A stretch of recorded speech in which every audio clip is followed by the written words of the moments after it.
ખબરોમાં બન્યા રહેવા માટે બેલ આઇકોન દબાવો અને એબીપી અસ્મિતાને સબસ્ક્રાઇબ કરો। એક એવા વ્યક્તિ કે જેઓ સંસારમાં હતા પરંતુ સંસારની માયામાં નહીં, સંસારને સારા કરવામાં, સંસારમાં રહેતા લોકોની મદદ કરવા માટે હતા। તેમની વ્યક્તિત્વની જે વિશેષતાઓ હતી, આ વિશેષતાઓ કેટલાય લોકોને સ્પર્શી છે અને એટલા માટે જ આજે તેમને કાંધ દેવા માટે પણ લોકો અહીં ઉમટી પડ્યા છે અને તમામ લોકોની આંખોમાં આંસુ છે। ભારે હૈયે તેઓ આજે તેમને અંતિમ વિદાય આપી રહ્યા છે। ખરેખર એક ભગવાનના માણસ કહી શકાય એવા વ્યક્તિ રાજનેતા હતા, પરંતુ તેમ છતાં એક પ્રામાણિકતા જે હોવી જોઈએ તે પ્રામાણિકતાથી ભરપૂર એવા વ્યક્તિત્વ જુગલજીભાઈ જોડાયેલા છે। તેમને ફરી એકવાર એ પણ જાણીએ, કારણ કે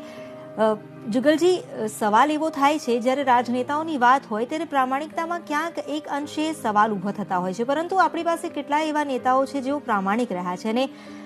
અભય ભારદ્વાજ પણ એવા જ એક પ્રામાણિક નેતામાંના એક કહી શકાય। તેમની કથની, તેમની કરની, તેમના કર્મો દરેકમાં એક જ વસ્તુનું પ્રતિબિંબ અને એ લોકો માટેની ચિંતા। આપને તો એ વસ્તુ દેખાઈ પણ હશે, આપના અનુભવ પણ રહ્યા હશે એવા। એકદમ સાચી અને એકદમ સચોટ વાત કરી આપે, કારણ કે આવું વ્યક્તિત્વ જે પોતે આપણે જાણીએ છીએ કે માન્ય વડાપ્રધાન નરેન્દ્રભાઈ મોદી સાહેબ અને એમની સાથે જોડાયેલા હોય ને એમની સાથે કામ કરેલા હોય અને પોતે ત્યારે મને ખ્યાલ નહોતો, પરંતુ મને ત્યારે એમની બાયોગ્રાફી ને આપના માધ્યમથી સત્યના પ્રયોગો જ્યારે મેં જોયેલા ત્યારે એની અંદર એમણે વર્ણવ્યું કે યુથમાં એ પોતે પ્રેસિડેન્ટ પણ રહી ચૂકેલા છે। એટલે આવા વ્યક્તિને માન્ય વડાપ્રધાન નરેન્દ્રભાઈ મોદી સાહેબે ચોઈસ કરીને જ્યારે મોકલ્યા, એટલે એક સાચો, નિષ્ઠાવાન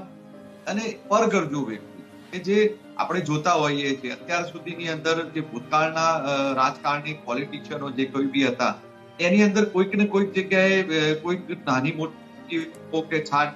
જોવા મળતી, પરંતુ આજે જ્યારે આવા વ્યક્તિઓ કે જે લોકો ખરેખર સમાજને મદદ કરવા માટે